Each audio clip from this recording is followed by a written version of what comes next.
Back in the shop with a 1997 Jeep Wrangler. This would be the TJ. This is the one we put we had a little oil leak. I say a little oil leak. We had a huge oil leak. You probably saw the video where we put a gasket on the distributor.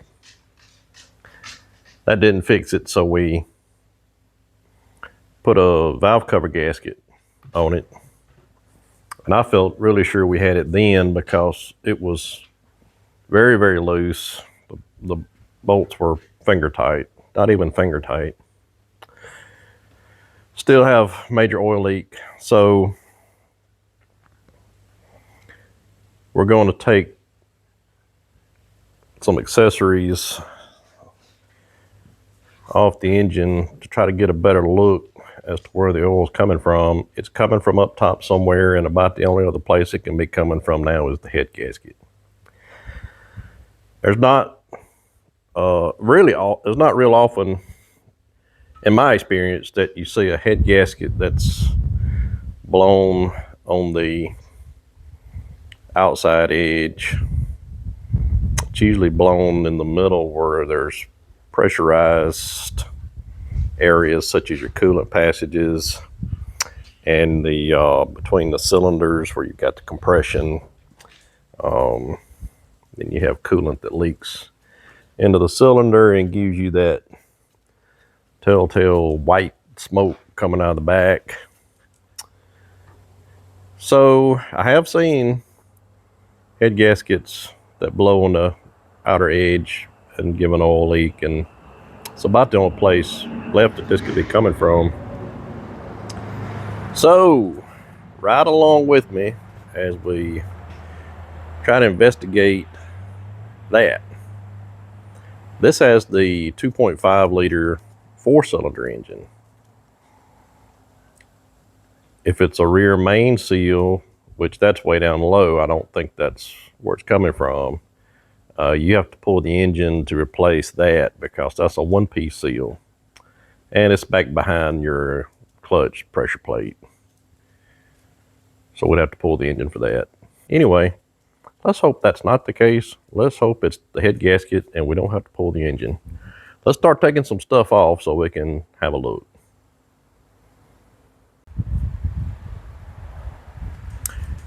There's not a lot I can say that I like about Jeeps. These old style Wranglers, the TJs, not the ones that came before. I think they were the YJs with the square headlights or rectangular headlights. I don't like those. The earlier CJs were pretty awesome. We used to see those in the 80s. You know, folks putting big V8 engines and these big balloon tires. Of course, you're taking your life into your own hands to drive one like that, but sure were cool. This model is perfect as far as the body style. This particular Jeep has 0 rust, which is highly unusual. These things are usually rusted completely out. This is a 0 rust vehicle. So if you were going to take one and put extra work into it just to have a decent daily, man, this would be it. 0 rust. We just got an oil leak we got to figure out. You can see the nice new blue valve cover gasket poking out there. The old one was very thin and the valve cover was very loose. I felt pretty sure we had it at that point, but we didn't. Going to start taking off some of these accessories. We'll take off the air intake.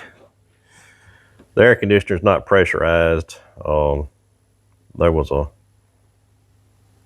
bolt from the previous air intake that laid right here and just rubbed a hole right through this hose.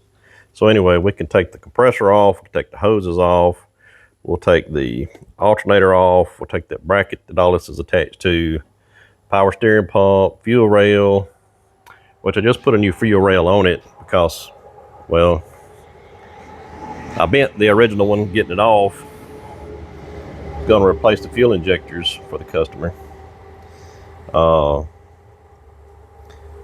Bent the old fuel rail, so I got this really cool billet aluminum for 75 bucks with the adapter, because you got a 3/8 line on your new fuel rail, and this is a 5/16 line on the original Jeep, so I had to have the adapter. But all that's got to come off. The intake will need to come off. This thing has a really bad exhaust leak, and I suspect we may have a problem with the exhaust manifold itself. We won't know that till we get some of this stuff off. Exhaust manifold's got to come off anyway because it's, of course, attached to the head. Intake and exhaust is attached to the head because that's where your intake and exhaust happens. Imagine that. Anywho, while we got it off, we're going to re-gasket, reseal. Try to, as we come back up with it, we're going to try to do everything we possibly can to improve the little engine so we don't have any more leaks, we don't have any more problems. Got you guys up in a bird's eye view there, so you can kind of maybe watch from there. I have trouble finding a good spot to give you a good angle. That tensioner pulley is a 15. Let's see, yeah. So you got a tensioner pulley. You're gonna need a 15 millimeter to loosen that one. And of course your fan is gonna be right where you don't want it. So if we can't get it to a different spot, try that. Blades aren't spaced equally, so find you a nice wide spot. Get you a movement in there.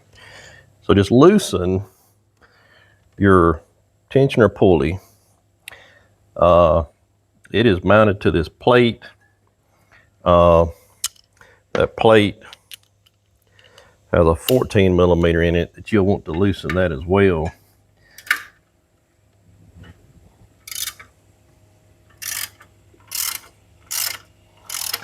Now your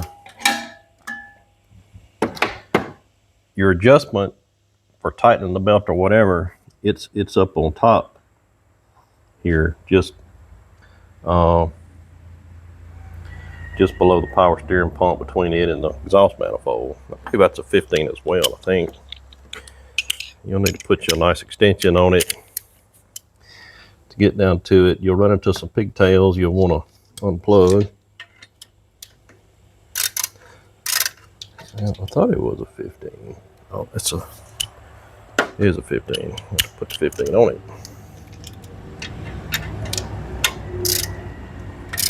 So it's as if you're loosening the bolt, you're loosening the belt. So just keep on going. With a head gasket, you want to get as much room as possible. You don't want to have to weave in and out of wire looms and cables and hoses. You want to be able to lay it in easily as far as the head gasket. And then you want to be able to set the head down very easily and cleanly.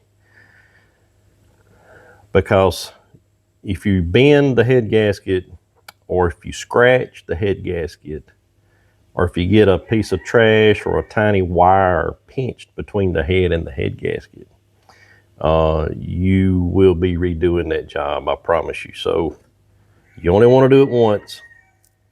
So let's get everything we can out of the way, everything pulled back out of the way, so nothing is laying over this area right here. I'm going to go ahead and take this belt on off because I don't want anything to get spilled on it, oil or antifreeze, because then your belt starts squeaking and you may as well buy a new belt. and this is a new one. So the bolts that hold your compressor down are 13 millimeter.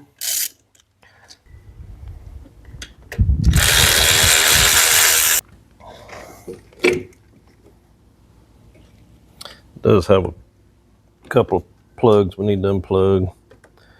This is a pressure sensor up here. And then this, I think, is for the clutch, engages the clutch.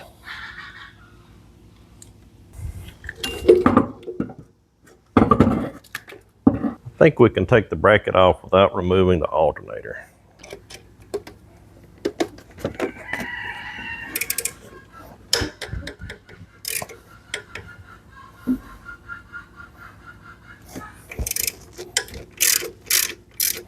And of course, there's a nut back there that's turning.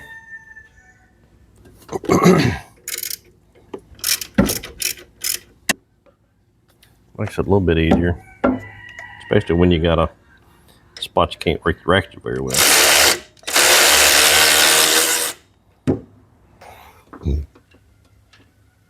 There's one tight spot right there. I don't know how in the world. And I got a 14 millimeter wrench. Okay, I think we got this one. Maybe I can get it with a deep socket. Sure would be nice. Because it's kind of right there. Oh, by George, I think we can. I think. Maybe. No? That's a problem.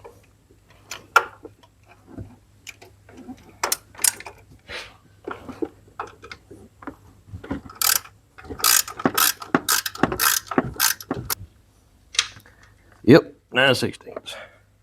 So I can't figure out, and I think some of these fasteners on this Jeep, I think some are standard and some are metric.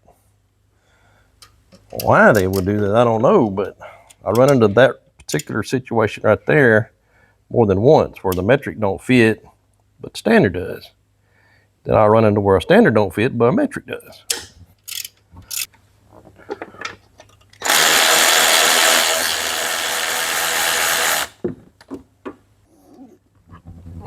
All right, come on now. Where you bolted that? Stop, come loose. Ooh, there's another bolt down there. Way down there in the bottom. That's way down there on the bottom. Good grief. I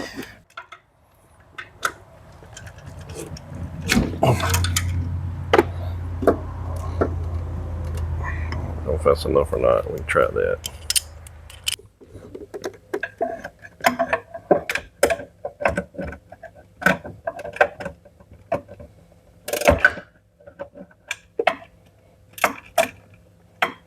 Now, there are other videos on the internet of folks doing this repair, and they have their own way of doing it. There is definitely more than one way of doing this.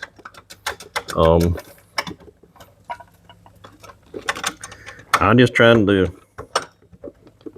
do my thing and figure out my own way. I'm not saying one's right, one's wrong. I'm saying there are different ways. And right now, Andy's way has his socket stuck. All right, here we go. Let's get this out. All right, that opened up a nice spot right there. I think the next step, probably what I'm going to do is I'm going to drain the coolant because there again, coolant runs through the head and it's all full right now. So we want to drain the coolant because we're going to be taking these radiator hoses off. We're going to be taking the water neck off. So let's go ahead and drain that coolant next. There's a, I don't know if you call it a petcock, but there's a little drain valve. Just, you don't have to take it out. You loosen it and it comes out. While that's draining, I'm gonna come over here. I'm gonna take my fuel line loose.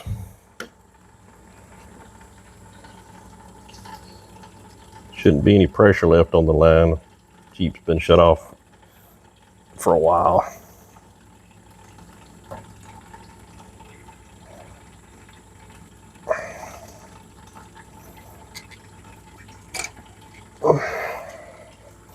Just a little came out, not much at all.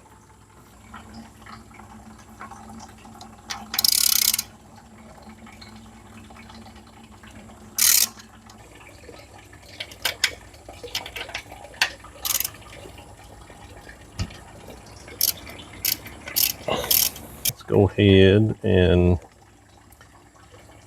unplug the fuel injectors because they're going to want to come up with the fuel rail.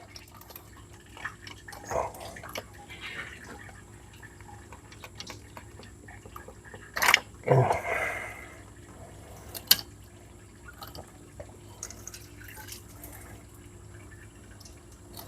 little bit of fuel spilling out. Fuel line bolts to the underside of this intake in 2 places. I'll need to unfasten those. Yeah, it's a lot of stuff to unplug, but I'm never afraid to unplug the stuff because these connectors are all they're all individual. Like this one can't plug in where this one goes because they're located by tabs and by shape, and no 2 of these are just alike that I have found. So don't be scared to unplug.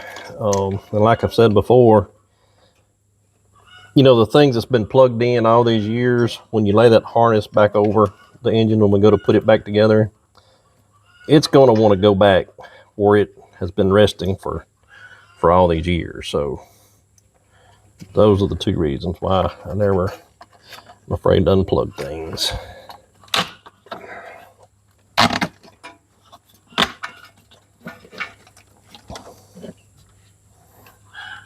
All right, this harness is ready to go over, but the heater hoses are going to be in the way. So I think what I'm going to work on now is let's start removing some hoses.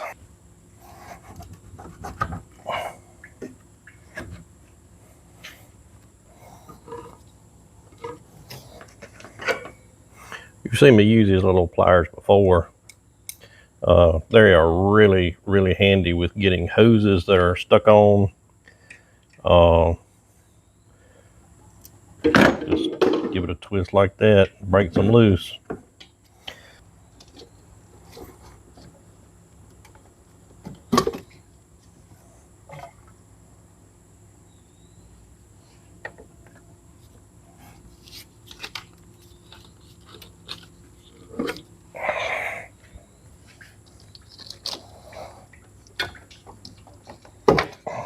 Yeah, I got it. Good.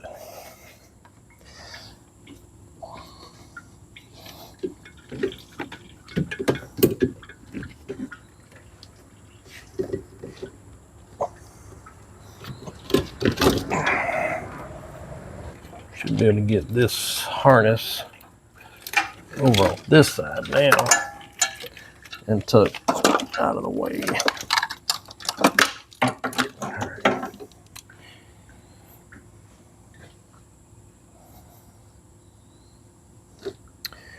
I think next what I'm going to do is I'm going to label my spark plug wires 1, 2, 3, 4, so then I can go ahead and pull them off, get everything off this side. I'm going to leave the distributor in.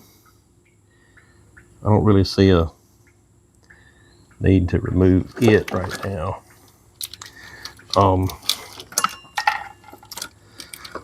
Should be able to get everything pretty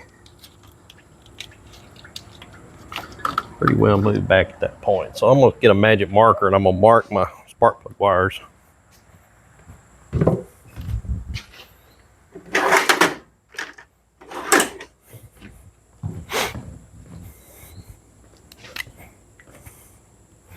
I don't remember right off the bat what the firing order is. I don't know. But this is cylinder number 1, so that's going to be number 1. This is cylinder number 2, so take a guess at what that one's going to be.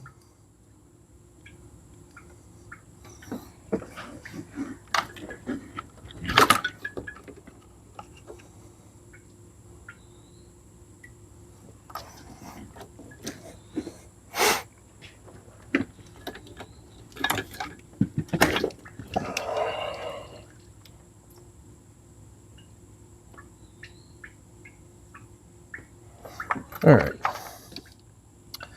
Now, in a minute, we'll probably put a bungee on that, but we're getting it uncovered. We're getting close to having it uncovered. So we're not removing the power steering pump from the vehicle because there's power steering fluid lines connected to it. We're all going to pull it over here out of the way.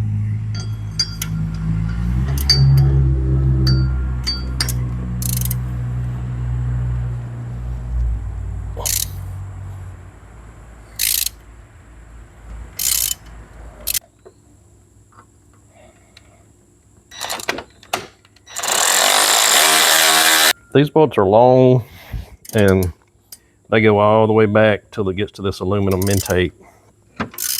When we put these back, we're going to put little anti-seize on them because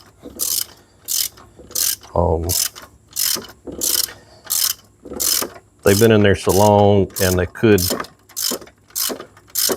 aluminum tries to bond with the metal that these bolts are made out of, and you can basically just take your threads right out with the bolt, which we definitely don't want to do. So we'll put a little anti-seize on there and make sure that that doesn't happen at some point. Those 3 bolts that hold that power steering pump on. We're gonna slide this dude out of the way over here. Let's see. So if we can't wedge him in here somewhere. So the intake appears to be free, save the extremely rusted bolts up here on the that hold the exhaust manifold on, as well as the intake. Love that design. George, it's gonna be that 14. See if we can do this without breaking one off. How about that? Okay. Goes without saying that once we get these out, these will be replaced with brand new ones, I promise you. Never put an impact wrench on these to get them out. Just never do that. That's a surefire way of breaking one off, and then your fun is only beginning. Whatever you do, please don't break. Let's try the ratchet again. Let's see if I can't get a better angle on it. I won't be able to get a good grip on it. Oh, we got it. There we go. There's our intake. I'll be all tight. There we go.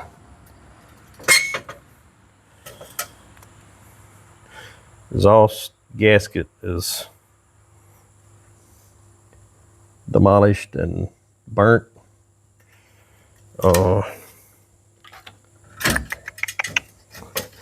This is the side I saw the crack.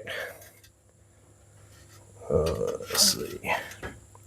It's got this metal heat shield on it. I'm gonna have to cut that off so that I can see it's riveted together. I'm gonna have to cut that off so I can actually see what we got, but I suspect it's cracked up under here. So that's black right there. Let's see.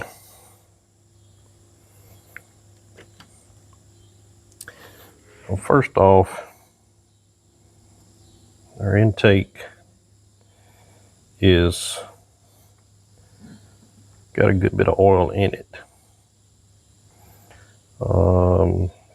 That PCV valve may not be doing its job.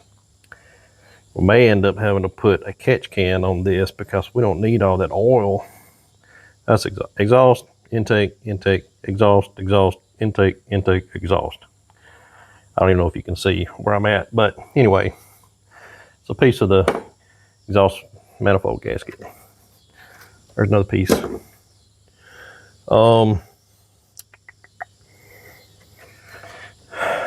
That's too much oil coming from the crankcase going into the intake, and we can solve that with what they call a catch can.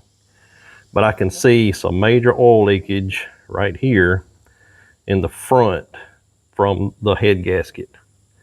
I wasn't able to see that before with all the stuff on it, but right there, major oil leakage. That's coming from the head gasket. In the back here, oil coming from either from the head gasket or from the intake manifold, because there's so much oil in the intake right here, I can't tell. But anyway, yeah, I think gaskets are definitely in order for this thing. And oil has been leaking towards the back for quite some time with all that buildup back there. Okay, I think we're gonna continue forward with, we're gonna get the water neck off. Then we're going to go ahead and take the valve cover off, and we're going to be in a position to start breaking some head bolts loose. Good old American Standard 1/2 inch. Yep, I don't know, folks. Not sure why they do that, but it'd be all right.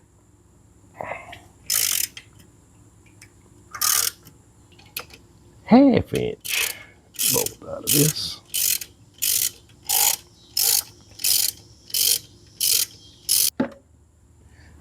Many bolts, that's it. Of course, new gasket, new thermostat will we'll make sure that.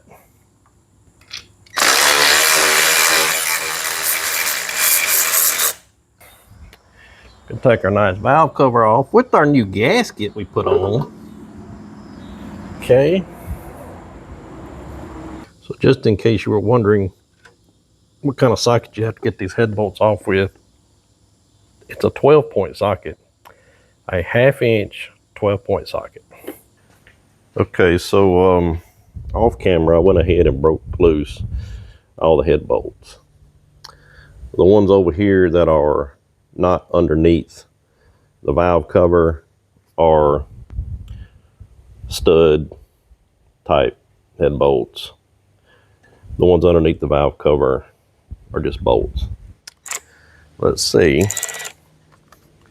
if we can't go ahead and, these shouldn't be like, okay. Let's take this up as a set.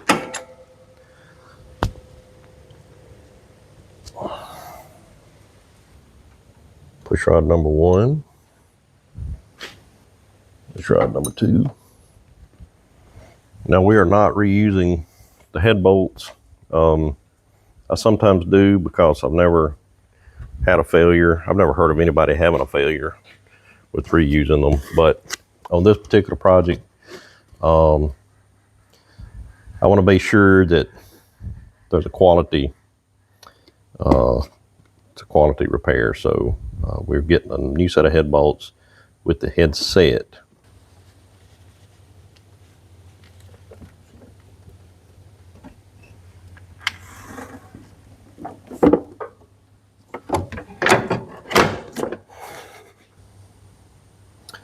So I wanted to, I'll keep in mind that head is cast iron, so it's a little on the hefty side.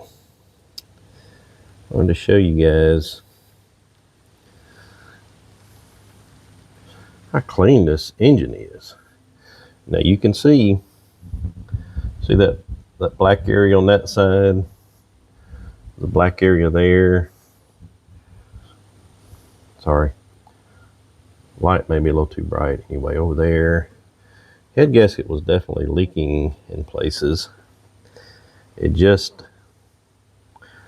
hadn't blown anything as far as the coolant passage. We didn't blow between cylinders. Definitely was a leaking head gasket though. But the engine it's in excellent condition. Now, I didn't look on the underside of the head. We're fixed to go look at it, but where is my head gasket? It's got to be on the head. Anyway, yeah, we're gonna clean this up we'll take a razor blade, brake clean, maybe a little fine sandpaper, get this cleaned up, because when you put the new head gasket and then you put the head, you want this to be surgically clean. And I mean clean, clean. A piece of lint could cause you to have a bad day. So this the wall of the cylinder head back here, that's been leaking for quite some time. Let's go look at the head. All right, so here's the head. Do you see how consistent the burn pattern is? That's what I'm gonna call it. But you see how consistent that coloration is on the bottom of the valves. Definitely had about a head gasket leak. And the head gasket is still attached to the head here. All right, I got the head pressure washed, and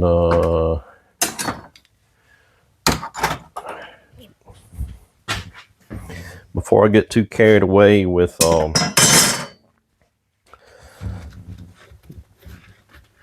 grinding valves and doing a lot of tedious cleaning, I first want to check to make sure that the deck of this thing is completely flat. If it's not, then for now the project will have to go on hold while we take this to the machine shop and let them do their thing, where they will resurface. Let's see, I'm about to take a piece of paper.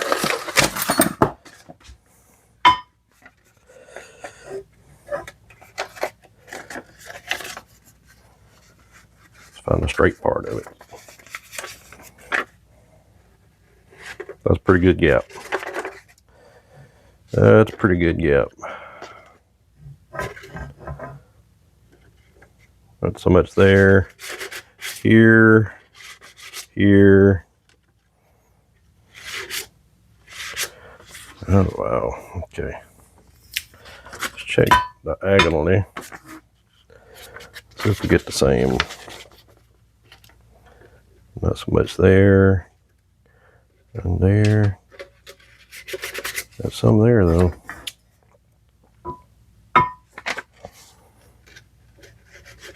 A little bit there. Seems to be the trouble spot right here. Excuse me. Let's go across this way.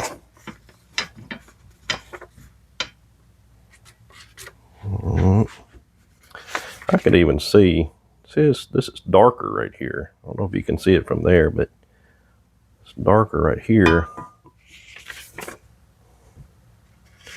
That's a gap. That's definitely a gap.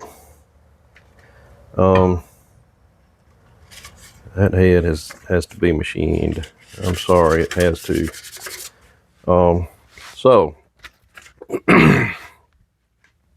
now what we get to do is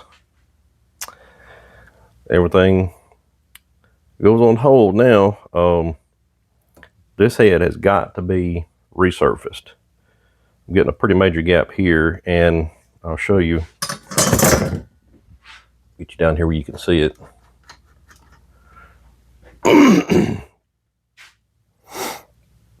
Pretty uniform.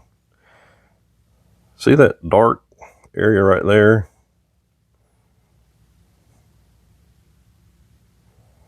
That's a problem. All right. See you guys later. All right, here we are. Didn't take but a second. It's been reworked. We have some new exhaust valves, at least. Looks like we may all have all new valves. Resurfaced, cleaned, New valve stem seals. Great. All right. Now we got to clean the surface of the block up as well. So let's go ahead and get started on that. We may as well take this exhaust manifold. I don't think they're going to be able to fix it. However, I'm going to take it and ask them, because if it's cheaper, I think the new one, like a Dorman, makes one replacement. That's $150. If that's funny, somebody removed the EGR valve and put a really ugly plug weld in there. Anyway, I'd rather use the original, because from what I understand, even the Dorman, these thicknesses on these flanges here are different. Well, wouldn't really make a difference except for the fact that our intake manifold fits in here, and one bolt has a nice big washer that holds both pieces down. Well, if this is thinner than the one that goes beside it, you're not holding them down with equal pressure. One's not going to be held down tight enough. It's what I've read on the internet. I don't know. But I think what we'll do is we'll take this with us once we get this heat shield off, and we'll see if they can fix the cracks. Now, it may be up under this shield, it may be really busted up. I don't know, but we're supposed to see if we can find out.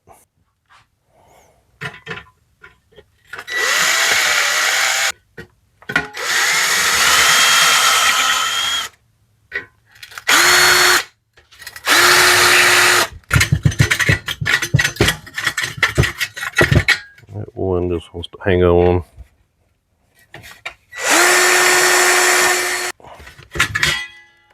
Ooh.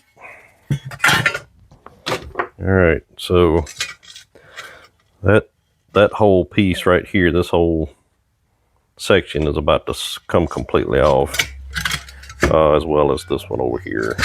I don't know that they will be able to repair that. It actually is broken all the way through. The only thing holding it on is this piece right here. Well, before we get too excited about slapping that new head on, I went ahead and replaced the oil pan gasket, because just trying to do everything we can think of to make sure that we've gotten all the leaks taken care of. And I do think the oil pan gasket was leaking. Now, you see there's some oil residue up inside the bell housing. But if my rear main was bad, I'd have a nice steady stream of oil coming straight down,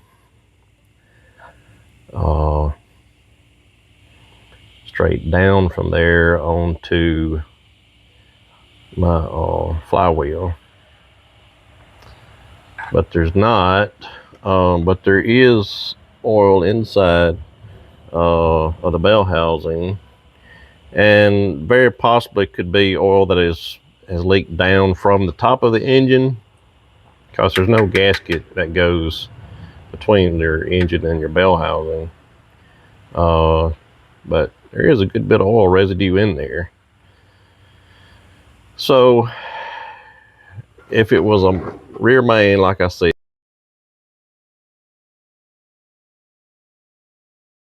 we'd see a good stream of oil coming from there going down, and there's not. Anyway, did replace the oil pan gasket. It's hard for me to get you guys to where you can see anything, but so we did that. it was a lot of fun, and I say that because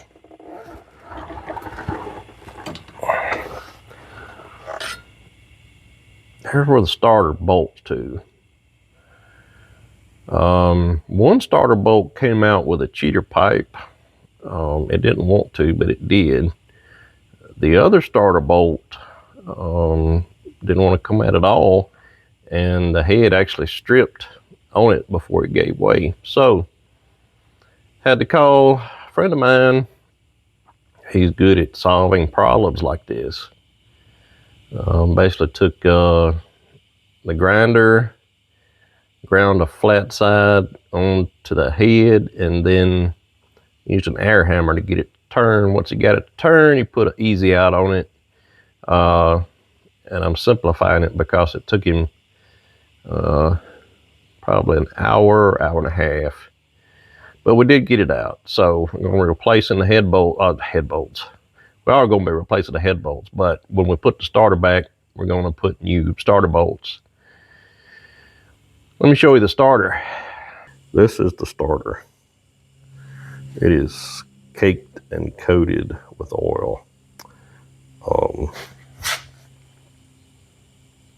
This Jeep had been leaking oil for years, badly. So hopefully we've got all the oil leaks stopped. We will definitely find out. Once we crank it, run it. Let's clean the starter up before we put it back on. Well, after about 2.5 cans of brake clean, a toothbrush, and a screwdriver, it's starting to look like a starter again. The years of oil residue, and of course all the dirt that gets stuck in it, yeah, it was pretty bad. Anyway, so here's our inspection cover that has to go back on first, and then the starter. Starter is reinstalled. Sure looks a lot better than it did when we took it out. And no, those are not OEM starter bolts. The OEM bolts are about $20 for a set. These two was $5. They are grade 8, as the original ones were. Plus, these have the nice hex head, as opposed to those Torx exterior socket.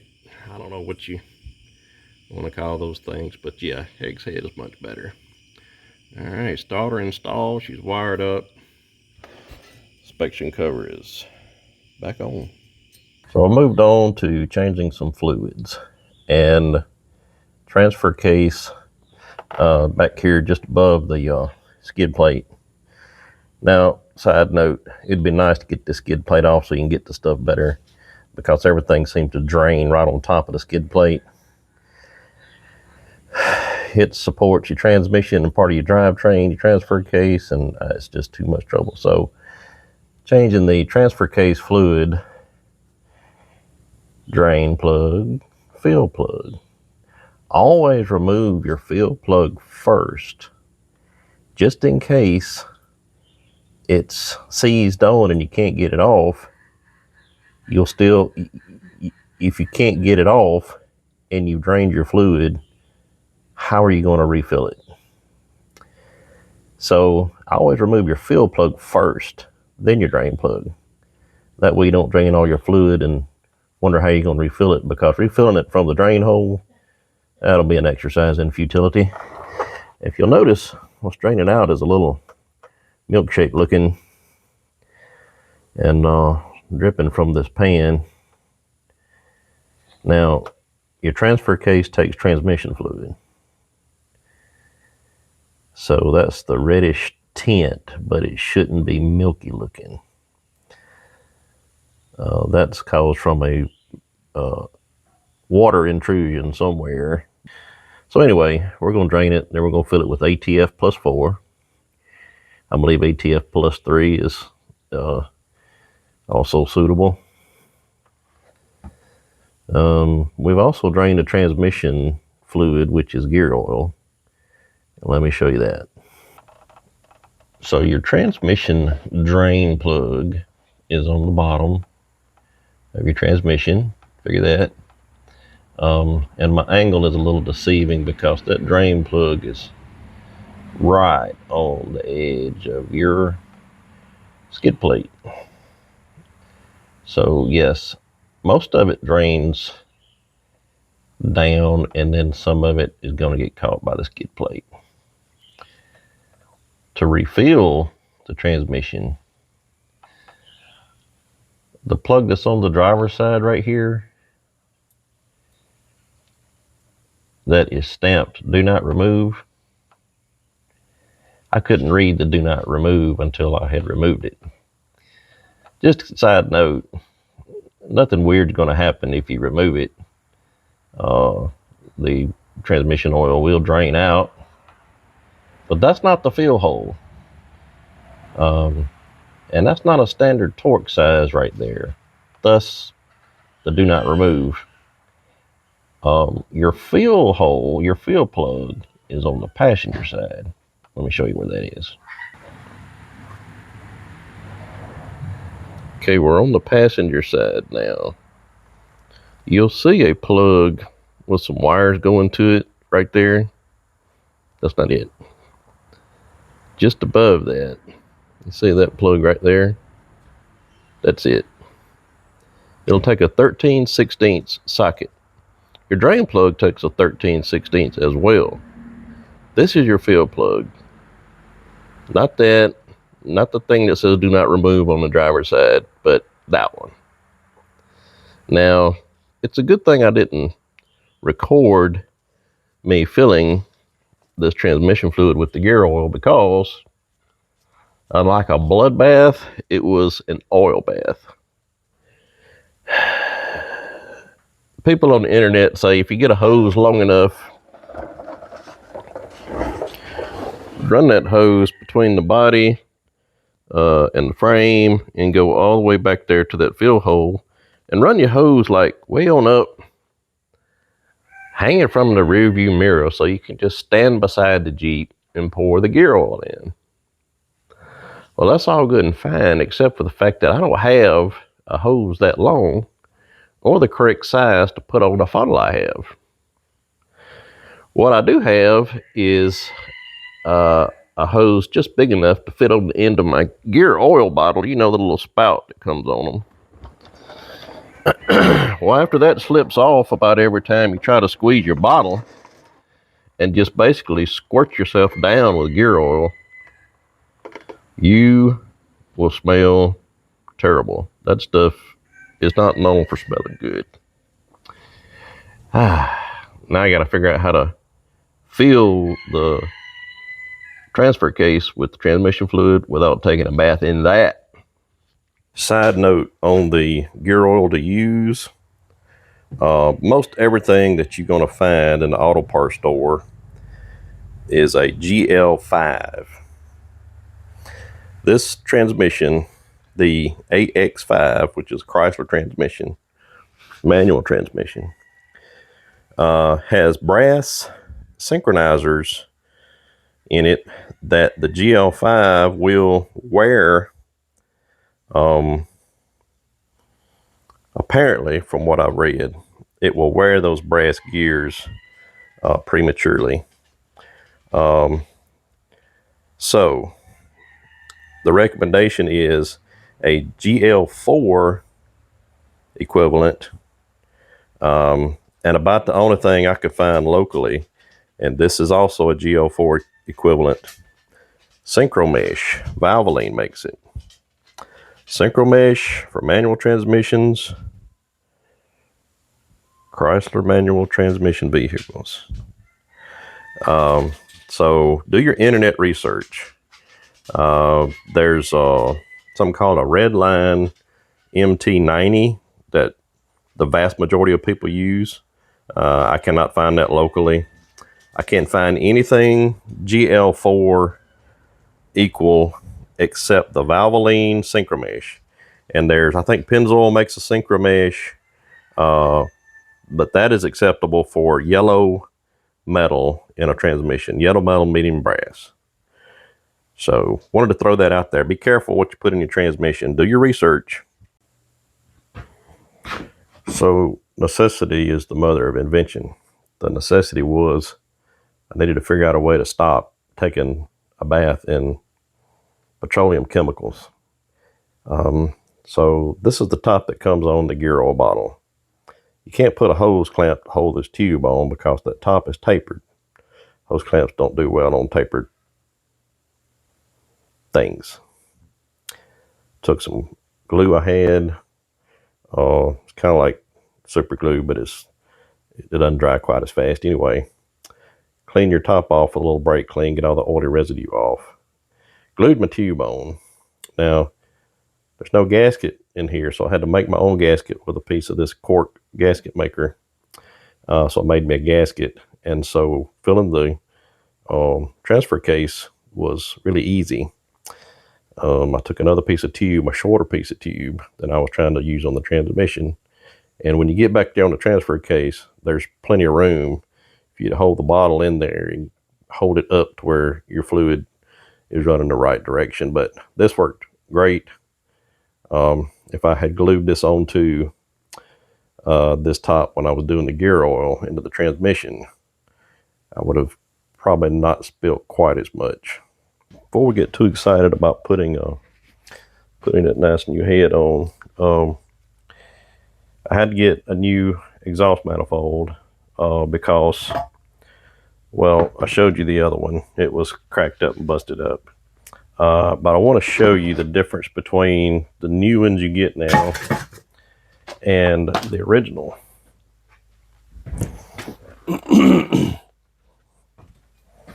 So I've got this nice whiteboard here, so maybe you'll be able to see better. Your exhaust manifold and your intake manifold, they use the same surface, or they bolt to the same plane. Just like that. So if this was the head on the truck, the side of it, exhaust manifold, intake manifold, they both use the same mounting surface.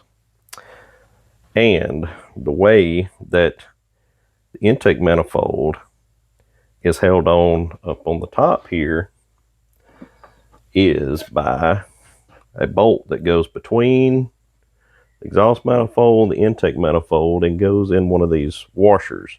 It's a concave washer, and that washer sits on both manifolds and basically acts as a clamp. You have one there, you have one there, you have one under here, basically right there, and you have one right here. Now the reason that this washer is able to sit at the same height is because, if you'll see, that exhaust manifold, see, it's really thick here, but then it's thinner right here on these ears. This ear and that ear is thinner than the other flange. It sits down lower to meet the height of your intake manifold. And it's the same way back here in these spots, here and here. Now let me show you the new manifold.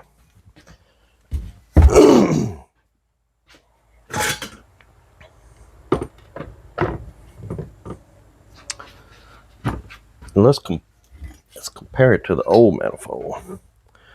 So right here you got thin flange. The new one is made, it appears to be, with a thin flange all the way.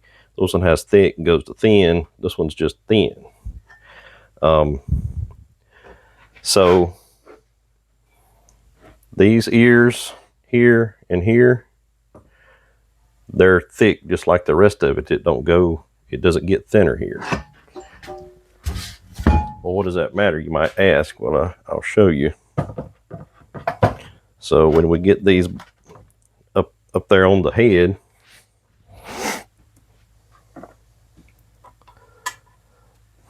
So now my washer is riding high here and low here. That's going to cause a problem with trying to make a good seal for both of these when that washer is sitting at cocked up at an angle like that. It'll be the same here. See, that's not going to seal well with that like that. Now back here, I haven't checked back in the back here. Let's just see about it. Now it looks like it's going to be okay. So these two areas back here, those will be fine. It's not perfect, but I believe that'll do. This will not do. We're going to have to shave off. We're going to have to make this ear thinner, that ear thinner. Now, if we had it bolted to the vehicle, it would be more difficult to do. But with it off the vehicle, I believe what I'm going to do is just take my angle grinder and I'm just going to work this down a little thinner. Being careful not to go too thin, or then we have a whole other issue. So let's work it down just a little at a time. We'll keep setting this back over here, you know, for a dry fit. My wife loves that term, dry fit. But apparently the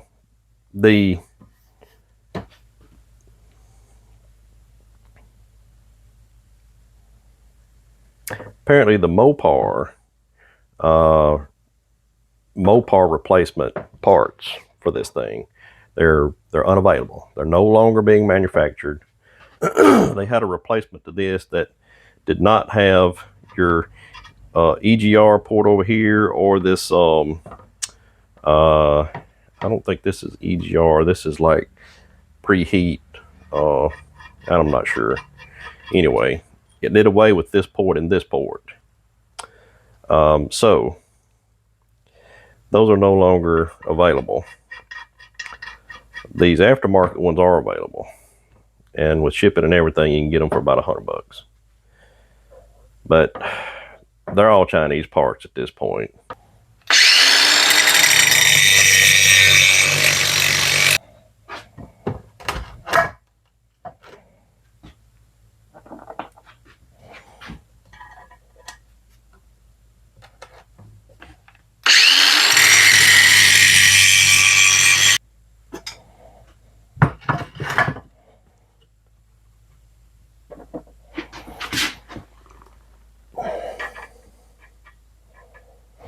Okay, we're ready to clean off our surface of our block.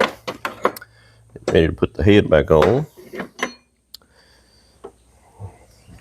So put that out of the way.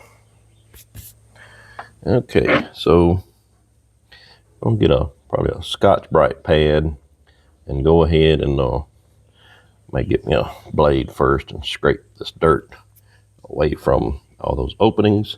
Then we're going to clean out these bolt holes. If we try to torque our head bolt down and there's something in the bottom of this hole, like some antifreeze or dirt, whatever, and we try to torque that bolt down, you can't actually crack the block because whatever's in the bottom is not going to compress. So let's get this cleaned up, clean the bolt holes out, get ready to put our head gasket and our head back on. Now, I have seen people use sandpaper to clean this off. The one thing you don't want to do is gouge this surface where your head gasket is going to seal.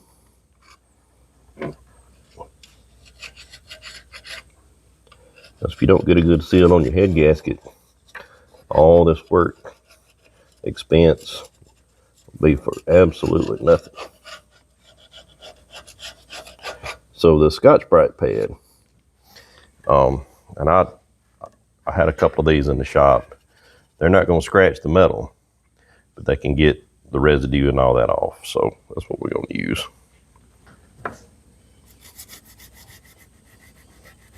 Once I get done using the Scotch-Brite pad, I'll take a shop rag, some brake clean. I'll get the surface as clean as I possibly can.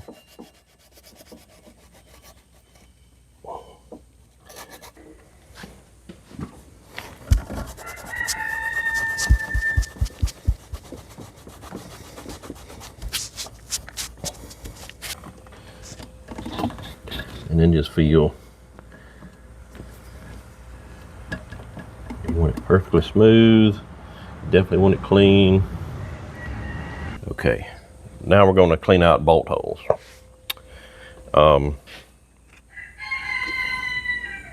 what I'm going to do is I'm going to spray a little carb cleaner in each one. We're going to get the air hose and we're going to blow those out. Probably need to get a tap and run down through there and clean them threads off. Let's see if we can't do that. Okay, I got a 1/2 by 13 tap. I'm gonna run that down in these holes just to clean the threads off basically. It should go in there without any problems. Once we do this, we'll blow some brake clean in there, get the air hose and blow that out, and that'll leave stuff everywhere, and we'll probably have to wipe this surface down again.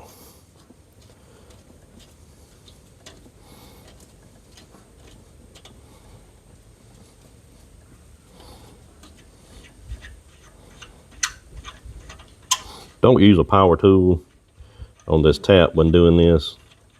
Use your hands, because the last thing you want, see there's some trash on that tap right there, so that's what we're trying to get out.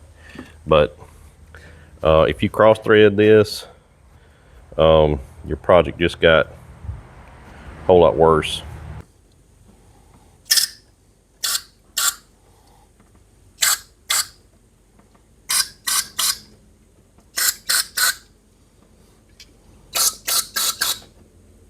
I'm not going to blow it in that because that's goes into the water jacket.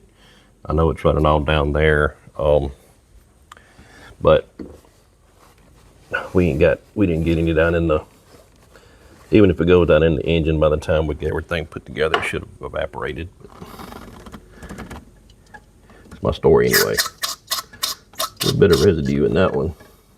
A bit of residue in that one. That one as well.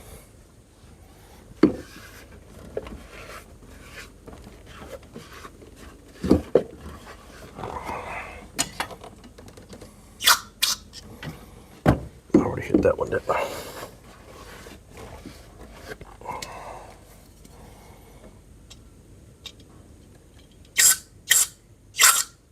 Ooh, chunks coming out of that one. That's why I'm doing this. Get all the chunkies and the boogers out.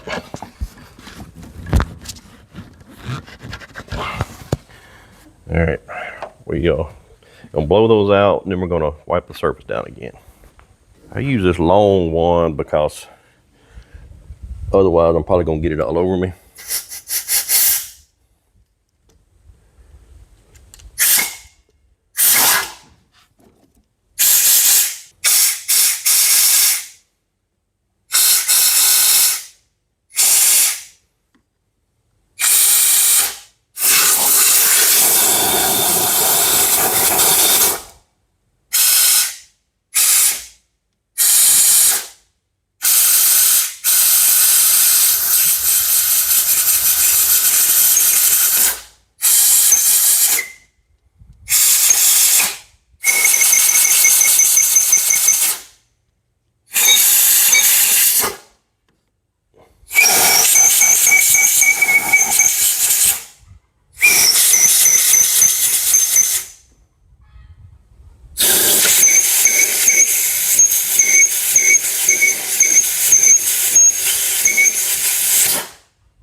All right, got a little brake clean on my rag, no paper towel.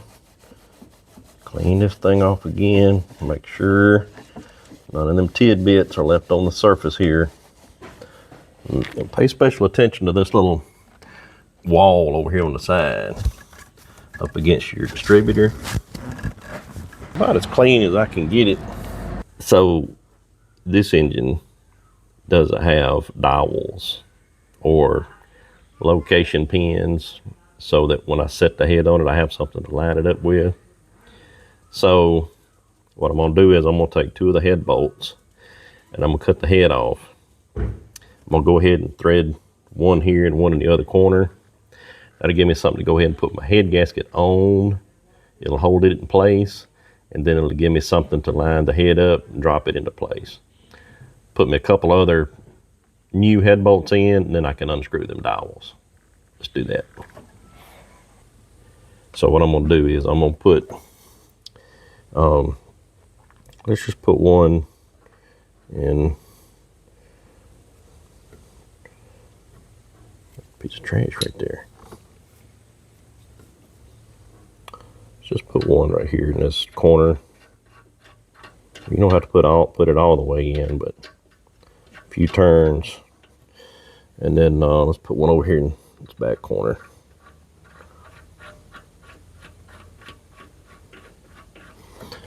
All right, now before I put, since I saw that piece of dirt there, you can never wipe the top of this down too much. There's a piece of dirt right there, and I don't want it, make sure I didn't flick no residue.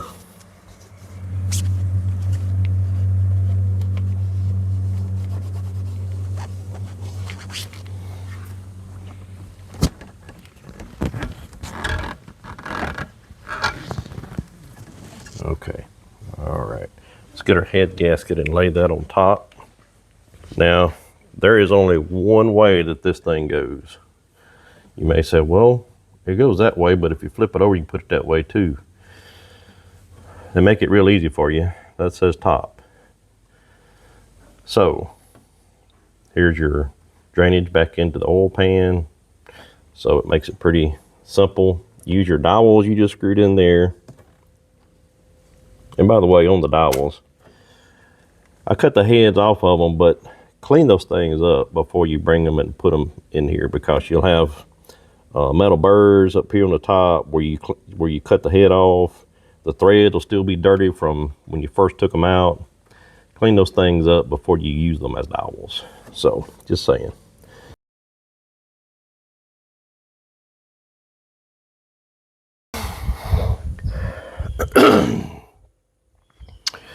Well, that was not easy.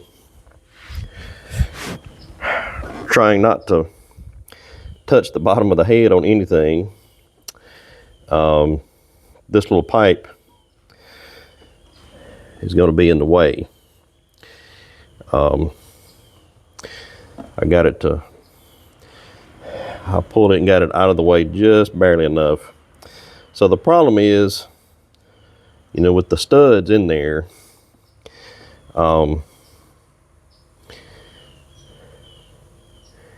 your head has to line up way up high and slide down, and then this is going to be in the way because the corner of this head wants to hit right here.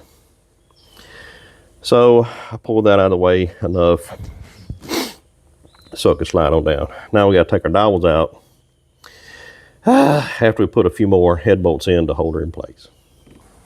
Okay, so now we need to put the put our other head bolts in. The only one that gets sealant is this one, so we'll save that one for last. Get our dowels out. By the way, don't thread your dowels all the way in, or there won't be enough of this top sticking up over the head to unscrew it. Just FYI.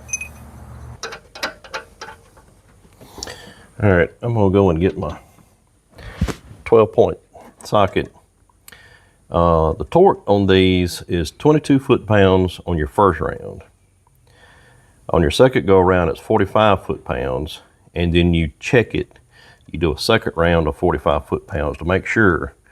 Because as you tighten them, you know, as you tighten this cast iron down, it will loosen some of the adjacent ones. So 45 foot-pounds is the second go around, and you do that twice. Then the final is 110, except for number 7, and it gets 100 foot-pounds. Everything else gets 110. Now my first go around is going to be with my cordless ratchet. I doubt it has 22 foot-pounds. It may, but that's going to let me go ahead and get these down to where then we can start with 22 foot-pounds, because some of them's a little resistance going down, ain't no problem. Start with number 1. All right, go number 2. Okay, 3.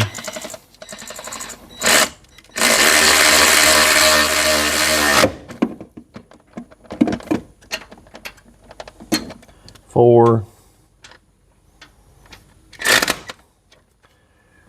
5. 6. So number 7 calls for this Permatex. It's a high temperature thread sealant. So we're going to definitely put this. Let's add a little more.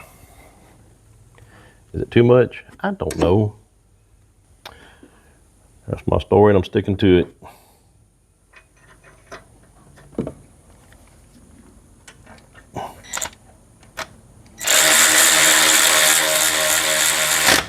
All right, 22 foot-pounds. Let's get the torque wrench. All right, 22 foot-pounds. Start with number 1.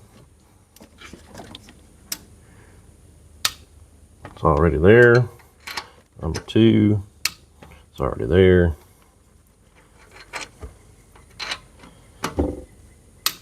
3, 4. Got a little cordless. Did pretty good.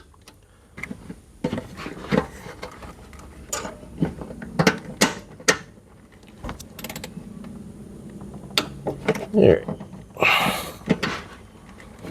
Okay, everything's at 22. Now we're going to do 45. I'm going to use this same torque wrench. When we get to 100 and 110, I'm going to jump up to the larger torque wrench. This one goes to 100, not 110, so I'll use the big one. All right, now we're going to do 45 foot-pounds, 2 times. 1.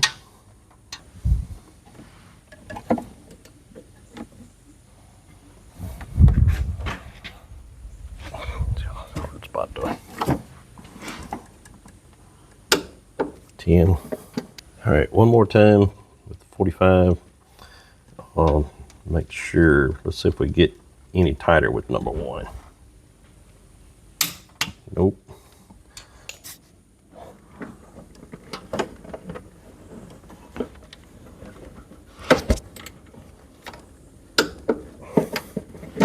All right, now we're going to jump up to the big torque wrench and do 110 and 100. Well, my wife stole my liquid paper that I normally use to paint a little stripe on these, but it's okay. I stole it from her, so she just stole it back. Anyway, found this little craft paint, antique white. I'm just putting a, matter of fact, I can dab it with my finger. There we go. Tells me I've torqued those, and I don't have to go back to those. 1 and 2. Let's try number 3. Socket's still holding out. But now, this is a really old socket. Probably made here in America many, many years ago. So it's not the Chinesium that some of the other stuff's made of.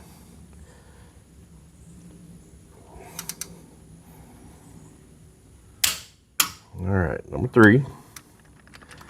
do number 4 and we'll put our paint mark on it.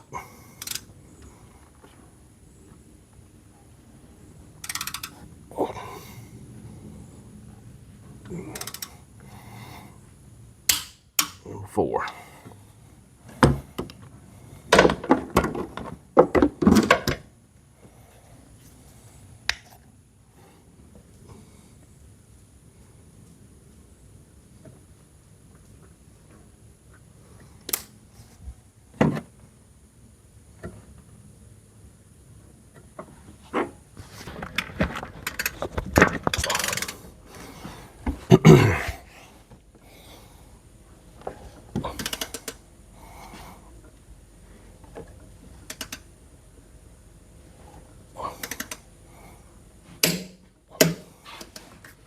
It's going to take a little brake clean, and on the mating surface of where the exhaust manifold goes and goes in the intake manifold, I'm just going to clean that.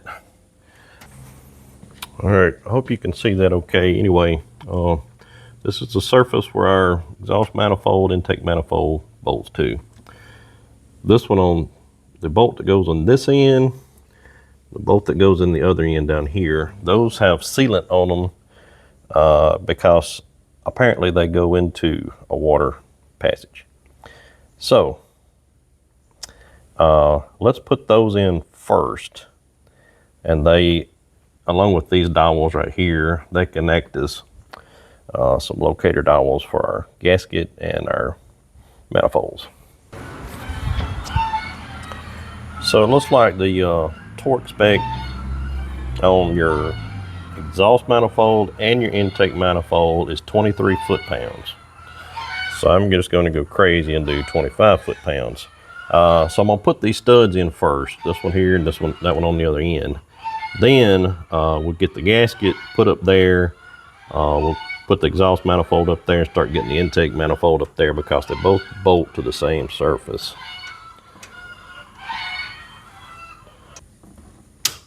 Perfect. I did get a gasket. I bought a new exhaust manifold because we, you know, our original was cracked and broke. This gasket came with that, but this gasket, it came with my nice Velcro set, so I think I'm going to use this gasket.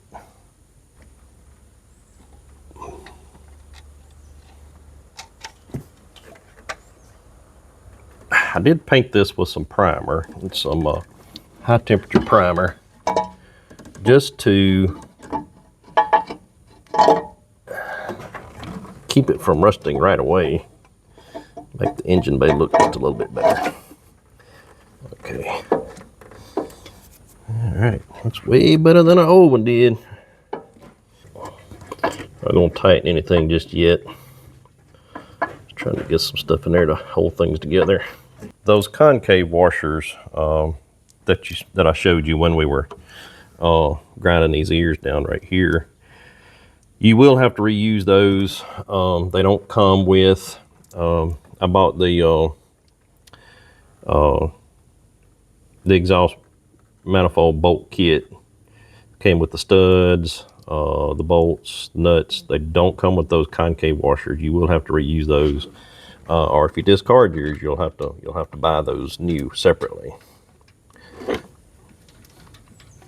These two nuts with the attached washer, they're going to go on our studs. That's a different thread size than this other stuff.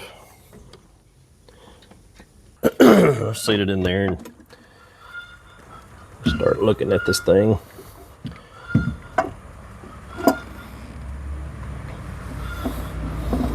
Okay, we'll let that sit right there for right now.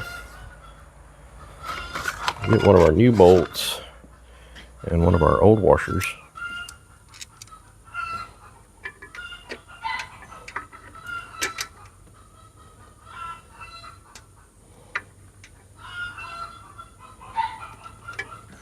Now these ones on the bottom, they're just a little tricky to get to. I think it started. Let's jiggle some stuff and see. Maybe jiggle that. Okay. Let's see if we can't start snugging some stuff up.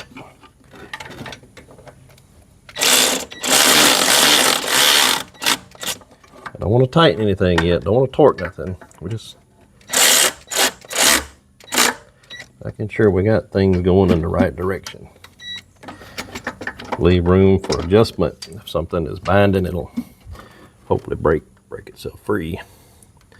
And get my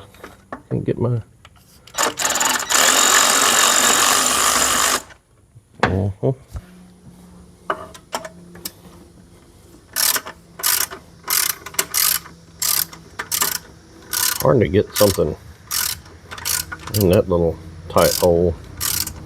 May have to rely on a wrench.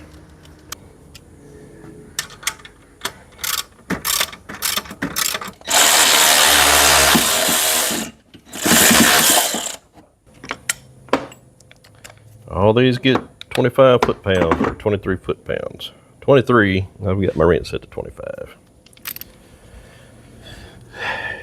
Sequence is, this top one is number 1.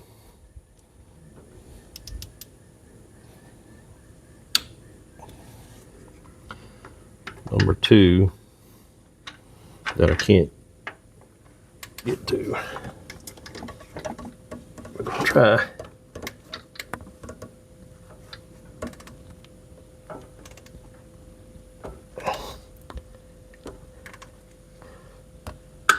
All right, number 2. Number 3 is this other bottom one.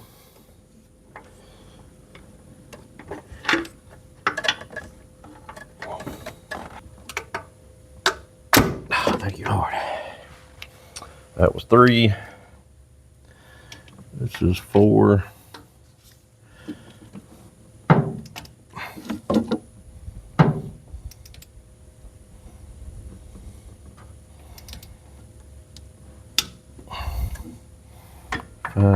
And I ain't gonna be able to get on that one. I'm gonna have to get a wrench. We're just gonna have to feel for it.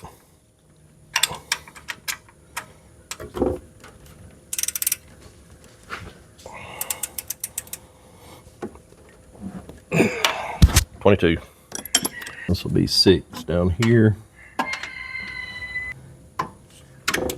I just need a click.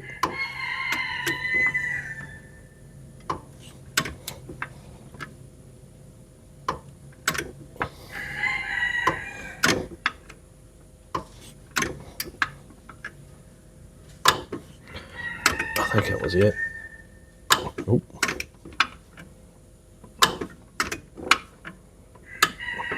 Got it, finally. All right. Let's put our push rod back in that I almost forgot about.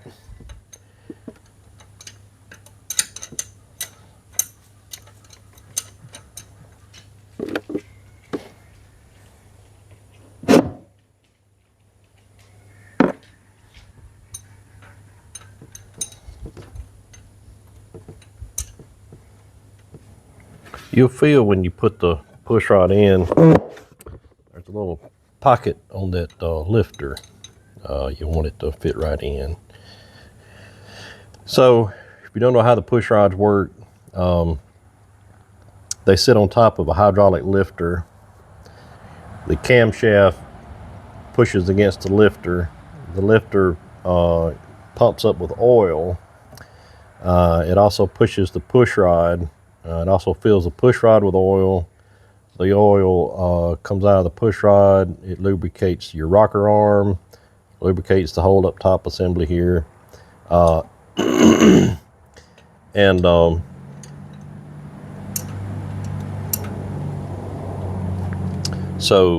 the push rod pushes the rocker arm pushes on the valve, and that's how the engine works. But the push rod transfers the movement from the camshaft through the lifter up to the rocker arm, which then opens and closes the valve. And when you're putting these push rods in, make sure you're in the right spot. There's a little cup for them to sit in that is on top of the lifter. you'll want to make sure that you're in the right location. Because if you're not, you will know when you start trying to start the engine. And if you're off to one side or another, that push rod can fall down in there. You should be able to retrieve it with a magnet. So if one falls down in there, don't panic. Like this one, it could fall right down in there. But if you're patient, you can get it with a magnet. All right, so I believe all those in the right location. Let's get the rocker arms. Now I took all of these out in order, and I'm putting them right back in order. So just like there's a cup that the push rod sits in down below in the lifter,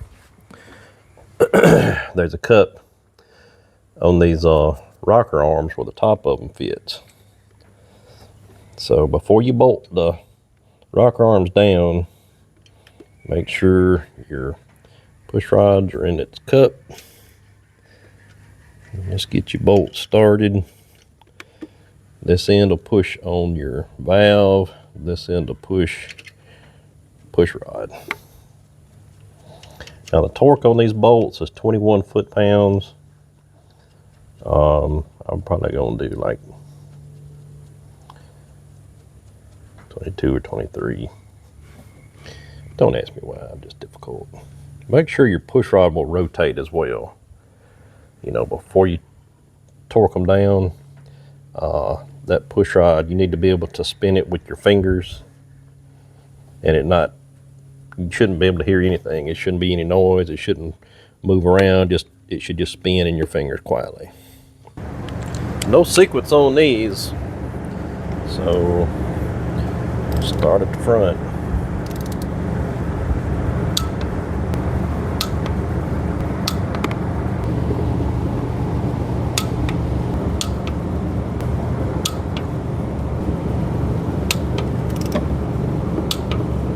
Put the valve cover on, the new gasket. Then we'll do water neck and other stuff, but water neck seems to get in the way when I'm putting on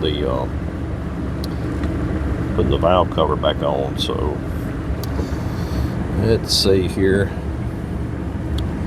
It's gonna be something like that right there.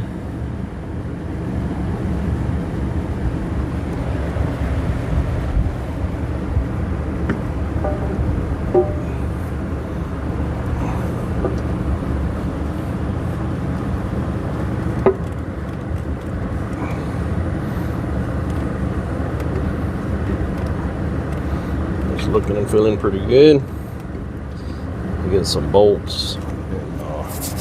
So the spec on these valve cover bolts, torque spec is anywhere between 85 and 110.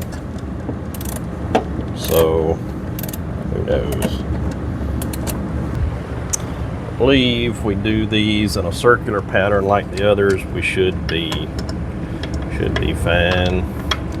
So let's just pick one. I'm just gonna pick this one. We're gonna go in a circular pattern. So one. Now the thing about this valve cover, you can't just go around them one time. You're gonna have to go around them about 3 or 4, because don't ask me why, but each time you go around them, they're a little loose. So maybe the rubber gasket getting seated, I don't know, but go around them about 4 times. Each time you go around them, you keep going around it till you don't get any more tightening, it just clicks. 3rd time on that one, it's still loose. Now for the trouble child back here.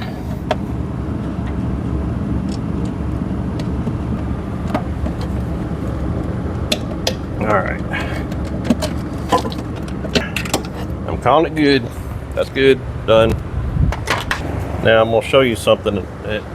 These thermostats, Used to, when you bought them, there was a little hole on the edge right here, or else there was a hole and a little brass jiggly thing in it, kind of like a pressure relief valve or something.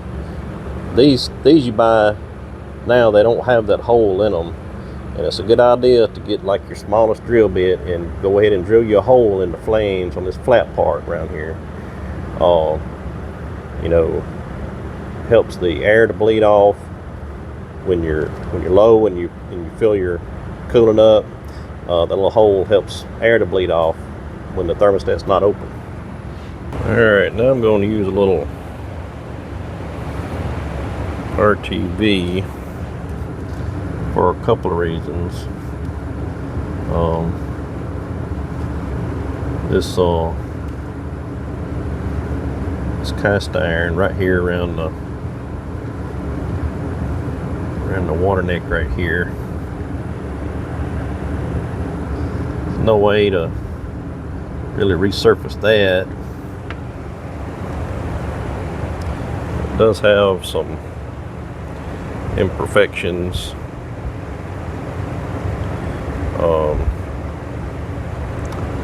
So what I'm gonna do is I'll put a little RTV on my edge of my thermostat to try to. There's a little recessed area in the head right here where the thermostat's supposed to sit, but it won't hold itself in there. So I'll put a little RTV to hold it in place while I get my.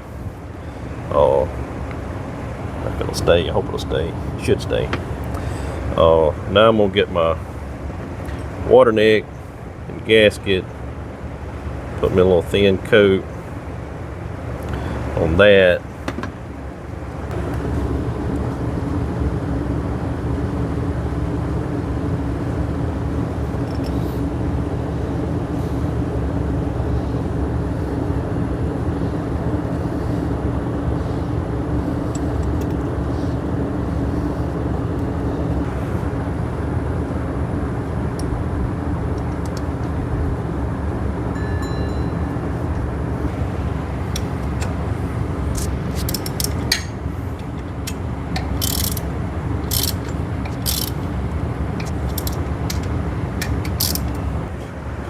Now our coolant sensor goes right here, and I got to take the one out of the old water neck.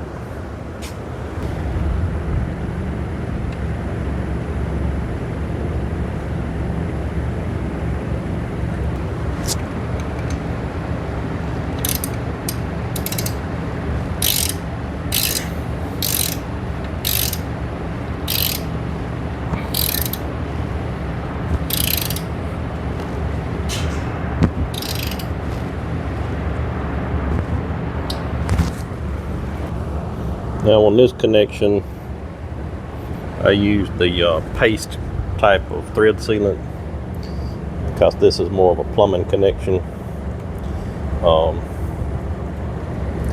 That's why I use that. Plus, I can make a bigger mess with this. And these are the same spark plugs that came out of it because they're new. I did a tune-up on it for when she first bought it. So they're still new. We'll go ahead and put them back.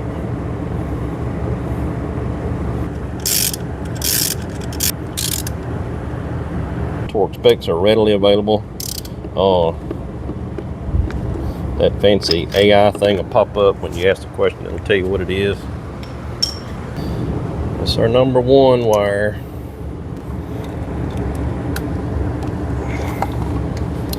Oh look, there's number 2.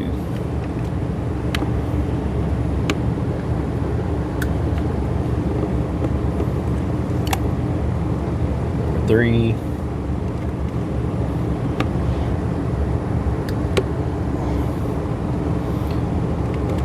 The only one that's left, number 4.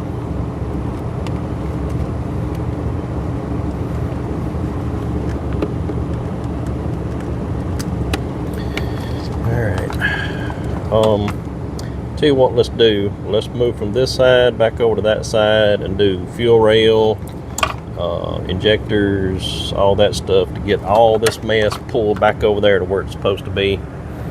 That way I can then work with more room over here.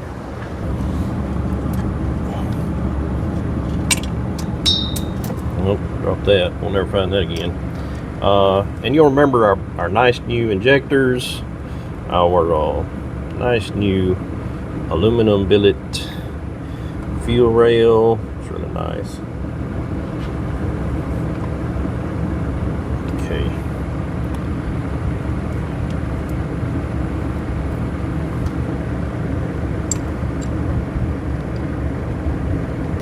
I'm pretty sure all this stuff has torque specs, like these little studs that's holding this fuel rail on. I don't know what they are. That stuff's not critical. That's not like a head bolt or a intake manifold bolt. It's just a hold down. You just want to get it snug. I'm not even going to bother looking up what the torque spec is. I never said I was a good mechanic. Heck, I never even said I was a mechanic.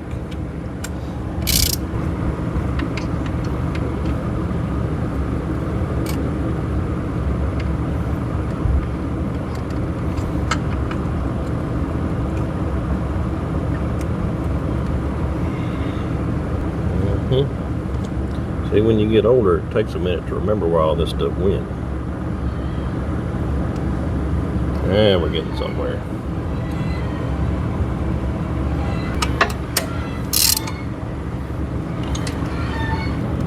You know what we didn't do?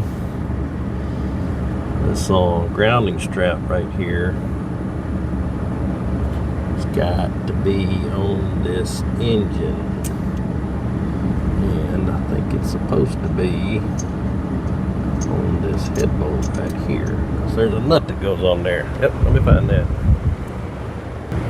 Oh, can't find a nut. Can't find a nut. Story of my life. It's somewhere. You know, they're sometimes kind of small and you can't find them. Got this power steering pump. We can probably start getting relocated.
Well, guys, I'm so sorry. I was sitting there just talking away, not realizing the battery was dead on the phone. I'm so sorry. You didn't really miss a whole lot. So where I left off was I was talking about gonna put the bracket and the alternator and get this stuff put back together, which I did. Nothing really interesting about that. Got all my pigtails and stuff pulled over to the other side. Got all that plugged in.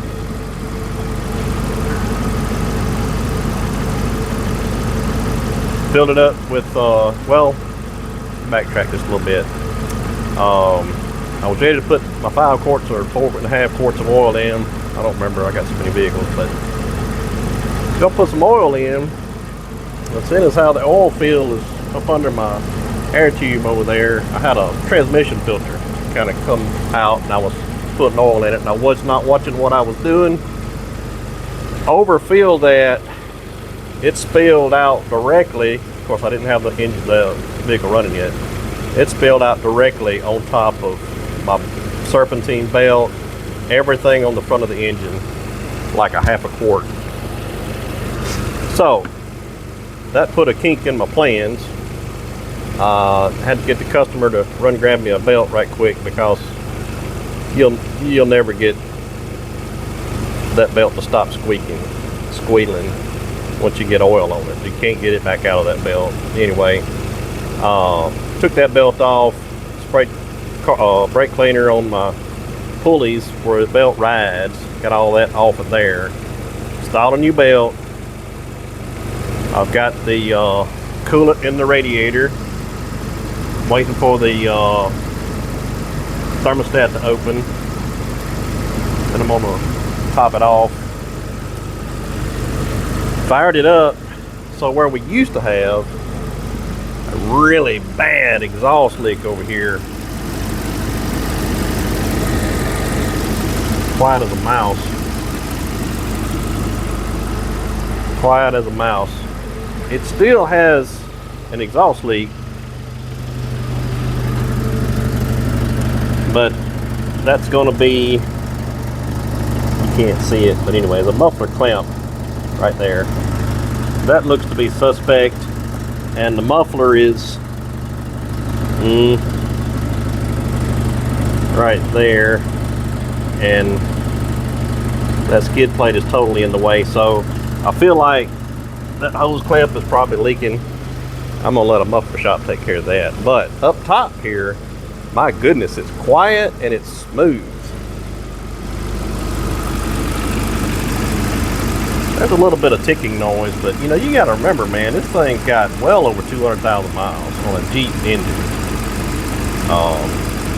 Sounds so much better. Now, the sound is nothing, because I won't say it's nothing, but that's not the most important thing, because you remember what we were after. We're trying to fix leaks. Well, get our fingers crossed. There's a little bit of smoking going on, and the main reason for that is, well, you remember that half a quart of oil I told you I spilled? Well, it kind of ran down the edge of the valve cover and dripped on everything to do with exhaust and everything else. So anyway, we still got that to contend with. Let's see if we can't crawl into there, do an inspection for leaks. Now, we still have a power steering leak up here, and I'm not 100% positive we don't have a brake fluid leak. But anyway, that's not my main concern. My main concern is, have we got the major oil leak taken care of? Now, it's probably going to take a little driving before we'll know for sure, because, well, if you remember, I spilled that oil. So that got oil everywhere that we didn't want it. And I did replace the oil pan gasket, so we want to kind of, keep our eye on that. just kind of overall looking for leaks. I don't see anything right now.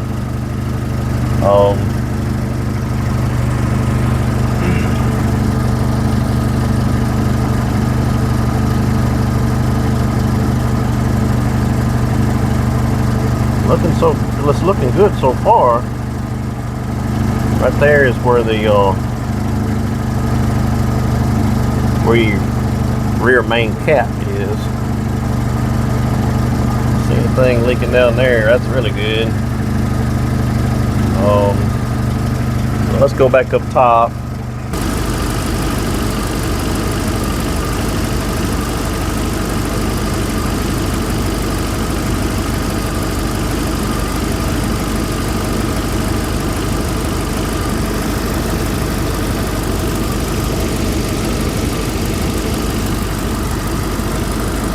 So looks wet right there. Well, that's the direct. It caught the most direct in the oil spill, the quarter of the quart. So that's all good.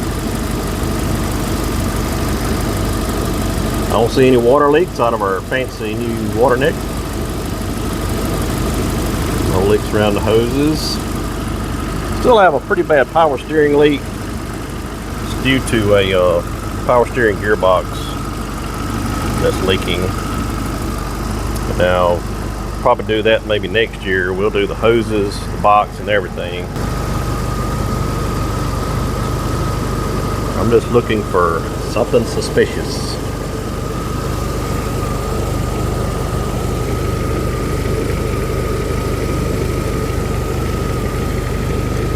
Man, it's looking really good right now. I'm gonna call my part a success. I'm gonna claim a victory on this. I think the old Jeep, she's ready to rock.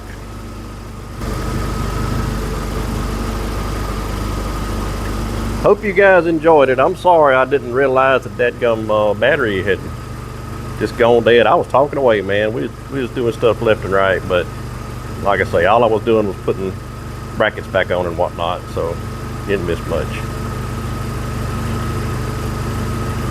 Well, I hope you've enjoyed it. I hope you got some entertainment out of it anyway, watching me make a fool out of myself. We'll drop you with a recommendation. I'm not saying that I have a lot of talents. If God has blessed you with the ability to help somebody, it is your responsibility to help somebody. Take of that what you want. But that's my personal belief.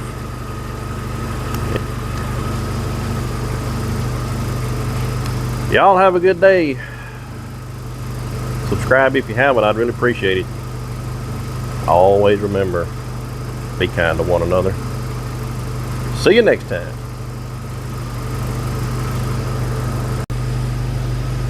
What do you think about it, Berger? What do you think? Was it a success? What do you think, bud? He's so excited. Good boy. Good boy, Bruiser. My baby. Daddy baby.